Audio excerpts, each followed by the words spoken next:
Good morning, children. We are now starting a new chapter, that is chemical kinetics.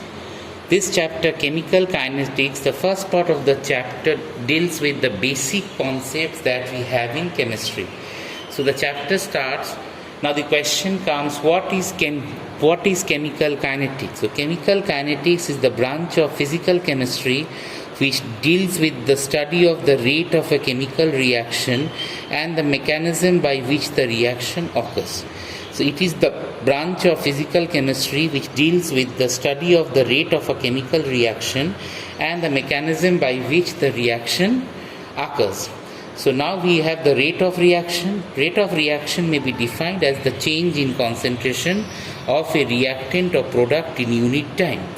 So rate of reaction is defined as the change in concentration of a reactant or product in unit time.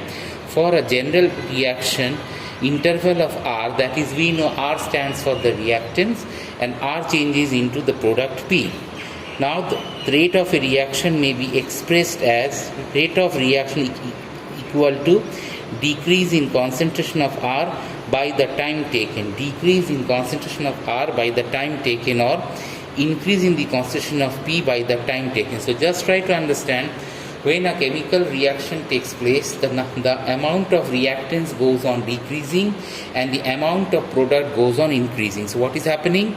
R goes on decreasing, P goes on increasing, because of which I can say that the rate of reaction is decreasing the concentration of R by the time taken, or increasing the concentration of P by the time taken, or the rate of reaction equals to negative del R by del T equal to del P by del T. The negative sign in the rate expression indicates the decrease in the concentration of the reactants and gives a positive value of the rate. So units of rate are mole per liter per second or atmosphere per second in the gaseous reaction. The above expression of the rate gives us the average of the rate reaction. Okay, average of these gives us the rate reaction. So here you could always see that as the reactance is decreasing, so we have expressed this in terms of negative, and as the product is increasing, we are keeping that in terms of positive. So this negative actually has been represented in order to show the decrease in concentration, and positive here to show the increase in concentration. Okay, now the above expression is of a rate gives us the average rate of the reaction. Above expression gives the rate of the. Okay, so I think you have understood that negative sign indicates that the reactance is decreasing and the positive sign indicates that the product is increasing. The negative sign is the rate expression indicates decrease in the concentration of the reactant and gives a positive value of the rate. Now units of the rate are mole per liter per second or atmosphere per second in the gaseous reaction. The above expression of rate gives us the average rate of the reaction. Now instantaneous rate of reaction. It is the rate of the reaction at a particular moment of time and is measured as a very small concentration change over a very small interval of time. Very small concentration change with very small interval of time. So instantaneous rate of reaction, it is the rate of a reaction at a particular moment of time and is measured as a very small concentration change over very small interval of time. Now mathematically, instantaneous rate equals to the average rate, or we can say del T tends to 0. For a general reaction, observe this graph. Here we have time versus concentration of the reactants. So what is happening with the passage of time? The reactance goes on decreasing. Now here it was R0 concentration, here the concentration goes on decreasing. So in this case we know that R average or rate average equal to del R by del T equals to negative C2 by C1 by T2 by T1, or R instantaneous equals to minus dr by dt equals to negative slope. This is how the reaction proceeds. Okay, this is how the reaction proceeds.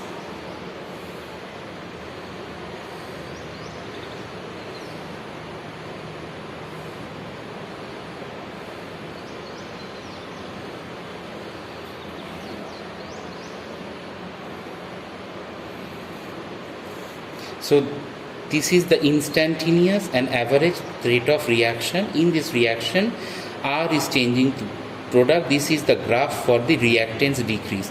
Now the other one is the time versus the concentration of the product. You can see this graph. It is actually opposite of the reactant graph. By the passage of time, number of reactant goes on increases, or R instantaneous equals to dP by dt equals to the slope, or del P by del T equals to C2 minus C1 by T2 minus T1 is equal to del T. This is the change in time. This is R average. This is actually R average. Okay. This is how this has been plotted. Now we have R average equals del P by del T, or R instantaneous del P by del T equal to the slope, or C2 minus C1 by T2 minus T1. This is how the instantaneous rate reaction takes place. Or I can say the instantaneous rate equals to negative del of dr concentration of R by dt equals to del of the concentration of P by dt. So once again I am repeating it. The instantaneous rate equals to negative del R by del T equals to del P by del T. In this way the whole reaction proceeds. Now children, the instantaneous rate can determine graphically by drawing a tangent at time t on either side of the curve, and for this concentration of A or B versus time, the calculation of its slope R instantaneous equals to negative del R by del T equals to negative slope for R. Now R instantaneous equal to positive concentration of P by del T equals to the slope for P. So you can see this is how the graph actually proceeds. For the reactance it is a negative graph, for the product it is the positive graph. Now the general expression for the rate of a reaction, we have general reaction small a amount of A plus B. Here A plus B are the reactants that changes to C and D, and you can see the coefficient of the reactions are given like this. Now for R average it is actually negative 1 by A by del concentration of A by del T equals negative 1 by B del concentration of del B by equals to, in case of C, 1 by C del concentration of C by del T equals to 1 by D del concentration of del T. So in this case obviously the negative and the positive signs, what do they indicate? They actually indicate the increase or decrease in the concentration. In this way we can easily identify that it is the concentration of the reactants that is decreasing and the concentration of product that is increasing.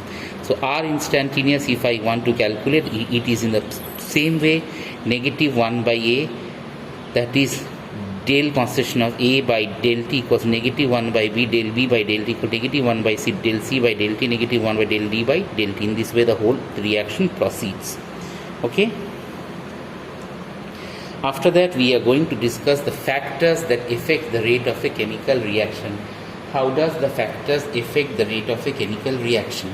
In this case we know that the factors affecting the rate of a chemical reaction, that is the rate of a reaction, is influenced by the following factors. What are the factors? Nature of the reactants. It has been observed that the ionic substances react much more rapidly than the substances with covalent bond. This is because ions are immediately available in aqueous solution on dissociation, hence they react rapidly, but covalent molecules consume a part of energy in breaking of bonds. So just remember, if the nature of the reactant is ionic compound instantly breaks into corresponding ions, and ions are much more reactive and hence the reaction takes place faster. On the other hand, if the reactant's nature is molecules, in that case what will happen? Molecules will be splitting into a constituent atom and the time required to split takes much larger time. Okay. Next is concentration of reactants. The rate of a reaction is directly proportional to the concentration of the reactants. That is, the rate of a reaction is directly proportional to the concentration of the reactants. Higher the concentration, higher is the rate. Now temperature, we know that the rate of a reaction increases with the increase in temperature. The rate of a reaction increases with the increase in temperature. Next is presence of catalyst. Next is the presence of catalyst. So just remember, in presence of a catalyst, the rate of a reaction generally increases and the equilibrium state is attained quickly. So just try to understand, in case of a catalyst enhances the reaction if that is a positive catalyst, and a catalyst decreases the reaction if that is a negative catalyst. So just remember, a positive catalyst will enhance the reaction and negative catalyst will actually decrease the rate of a reaction. So actually catalyst, what it does, it actually decreases the time. As a result, the rate actually varies. So just remember, catalyst attains the same equilibrium with the time being much lesser. Okay, this is how the reaction proceeds. After that, see, surface area of the reactants. The smaller the particle size, greater is the surface area and faster is the reaction. So smaller the particle size, greater is the surface area and faster is the reaction. Now the next one is radiation. You should understand that there are many reactions which either do take place at all or quite I should say slow in the dark, but takes place at a considerable speed when exposed to sunlight or ultraviolet radiation. Such reactions are called as photochemical reaction. So if that is a photochemical reaction, you should know that photochemical reactions are those reactions which takes place very faster in contact with certain amount of photo radiations. So examples of photosynthesis of carbohydrates, photography, etc. What we know, that photosynthesis is enhanced when the reaction takes place in presence of light. Okay, so that is about the radiations. After that, we have the rate law. It is an experimentally determined expression which relates that the rate of a reaction with concentration of the reactants. For a hypothetical reaction, A plus B give us the products. Now the rate for the forward reaction is A raised to the power m into B raised to the power n, or rate equals to K am by an. This is how we determine the rate of a reaction. So the rate of a reaction is dependent on the concentration of A and B. In this case, what we know, that A and B are the reactants and that gives the products. So here we know the rate is directly proportional to A raised to the power m, B raised to the power n, or equal to a constant K, where this constant K is called the specific rate of the reaction, or that is called the rate constant. Now we know that A equals to B equals to 1 mole per liter. Then we know that rate equals to the constant K, and which is called the specific rate constant. Okay, thus the rate constant may be defined as the rate of the reaction when the concentration of each of the reactant in the reaction is unity. So here we should know, thus the rate constant may be defined as the rate of the reaction when the concentration of each of the reactant in the reaction is unity, that is R equals to K. After that, children, we are going to discuss order of a reaction, but before we go to the order of a reaction, this thing should be very much clear to you, that if I take a hypothetical reaction in which A plus B are the reactants and we get any type of product, but what we know, that the rate is directly proportional to the concentration of A raised to the power m into concentration of B raised to the power n, or rate equals to K am or Bm, where K is the constant called the specific rate of the reaction, or that is called the rate constant, or A equals to B, or 1 mole per liter. Now we are going to discuss next part, that is order of the reaction. Order of a reaction tells us that it may be defined as the sum of the powers of the concentration of the reactants in the rate law expression. So the order of a reaction can be 0 order, first order, second order, third order, and even a fraction. For a hypothetical reaction, suppose we have small a plus small b plus small c, that gives us the product.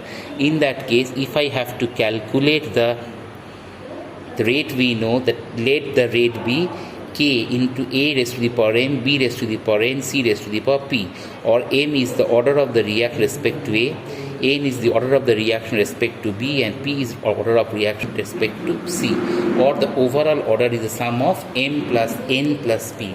So just remember that the overall order of a reaction is actually the sum of the coefficients. Here you can see the coefficients by which it has been raised: m, A raised to the power m, B raised to the constant C, C raised to the constant p. So the total order is the sum of m plus n plus p. In this way, the whole reaction proceeds. So ultimately, we should have this idea that the order of a reaction can be 0 order, first order, second order, third order, and even it can be a fraction. Okay, it can be even half order also. So all these things depends on which value?